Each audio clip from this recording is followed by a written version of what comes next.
DPIA, Data Protection Impact Assessment. DPIA atau penilaian dampak pelindungan data pribadi adalah suatu proses sistematis yang dilakukan oleh pengendali data untuk mengidentifikasi, menilai, dan mengurangi resiko yang mungkin timbul dari suatu pemrosesan data pribadi. Meskipun Undang-Undang Nomor 27 Tahun 2022 tidak secara eksplisit menyebutkan istilah DPIA, namun prinsip dan ketentuan di dalamnya secara jelas mewajibkan pengendali data untuk melakukan penilaian risiko terhadap pemrosesan data pribadi. Lalu mengapa DPIA itu penting? Karena yang pertama, dengan DPIA kita dapat mencegah pelanggaran.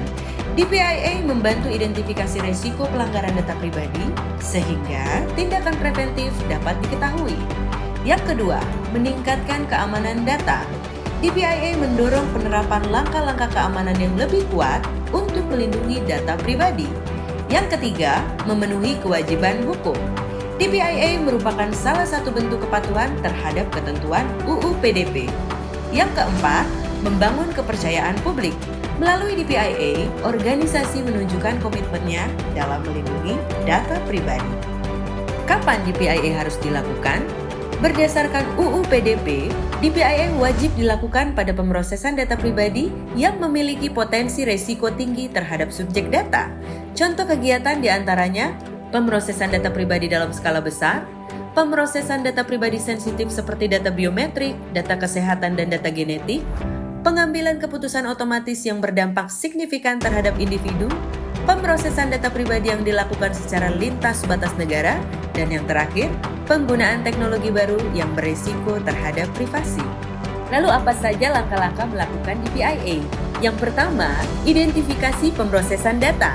Tentukan jenis data pribadi yang diproses, tujuan pemrosesan, dan pihak-pihak yang terlibat.